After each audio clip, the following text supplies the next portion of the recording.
నిన్న తీసుకునేటటువంటి నిర్ణయము సర్పంచ్ ఎలక్షన్స్ పెట్టాలి, గ్రామ పంచాయతీ పెట్టాలని ఏది ఉందో అది రాజ్యాంగబద్ధమైనటువంటి ఒక అవసరం. అది కాన్స్టిట్యూషనల్ మ్యాండేట్ 73, 74 ఒక సవరణ ప్రకారం ఏదైతే లోకల్ బాడీ ఎలక్షన్స్ పెడితేనే వాళ్ళకు రావాల్సిన ప్లానింగ్ కమిషన్ సంబంధించినటువంటి ఫైనాన్స్ కమిషన్ సంబంధించినటువంటి 15th ఫైనాన్స్ కమిషన్ వాళ్లకు ఇవ్వాల్సినటువంటి బకాయిలు ఇవ్వదు.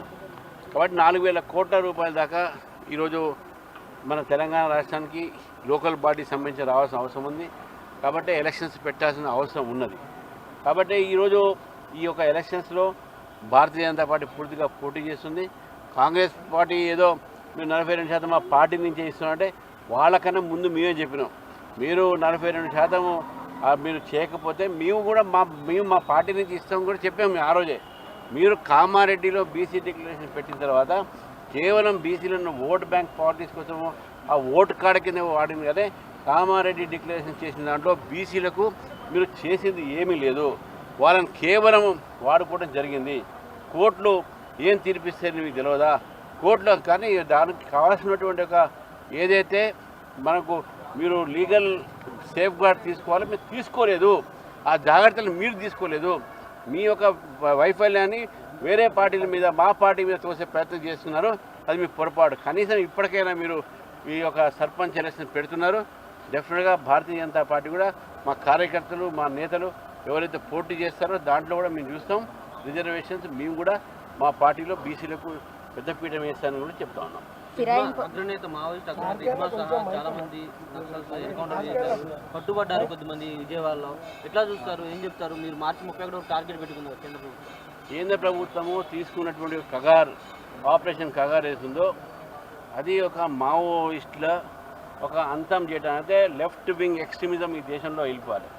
ఉగ్రవాదం ఏ స్వరూపంలో కానీ అది టెర్రరిస్ట్గా బయట నుంచి పాకిస్తాన్ నుంచి వస్తున్నటువంటి ఒక ఉగ్రవాదం కానివ్వండి, మన దేశంలో ఉన్న దేశద్రోహులు కానివ్వండి, ఉగ్రవాద దేశాలు లేకుంటే చేతులు తుపాకులు బట్టి పోలీసు వాళ్ళని చంపడము, పేదవాళ్ళ పేరు మీద చెప్పి పోలీసు ఇన్ఫార్మర్ని వాళ్ళని చంపడము, ఇవన్నీ కూడా ఏదైతే గత అనేక సంవత్సరాలుగా అనేక మంది బీజేపీ ఏబీవీపీ కార్యకర్తలను ఆర్ఎస్ఎస్ కార్యకర్తల్ని వాళ్ళు పొట్టను పెట్టుకున్నటువంటి ఒక లెఫ్ట్ వింగ్ ఎక్స్ట్రీమిజం ఇప్పటికైనా ప్రభుత్వం సమయం ఇచ్చింది, సరెండర్ అయినా కాండే.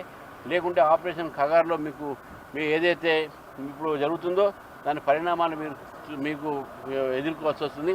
కాబట్టి ఎన్కౌంటర్ ఏది ఎట్లయినప్పుడు కూడా ఆపరేషన్ ఖగార్ ఏదైతే ఉందో ఏదైతే ప్రభుత్వం కూడా అడిగింది, కేంద్ర ప్రభుత్వం కూడా చెప్తుంది, మీరు తుపాకీని కిందికి పెట్టి మీరు సరెండర్ కాండి అని చెప్పి.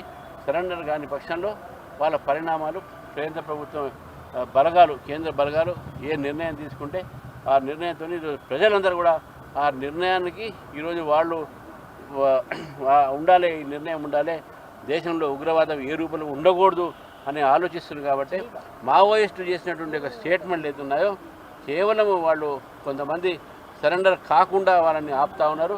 అటువంటి నష్టం జరుగుతూ ఉంది.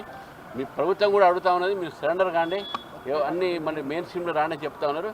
ఇది మంచి అవకాశం ప్రభుత్వం ఇచ్చింది. కాబట్టి వాళ్ళు మావోయిస్టులు సరెండర్ అయ్యే వాళ్ళందరినీ కూడా ఆపేటటువంటి ప్రయత్నంలో కొంతమంది ప్రయత్నం చేస్తారు.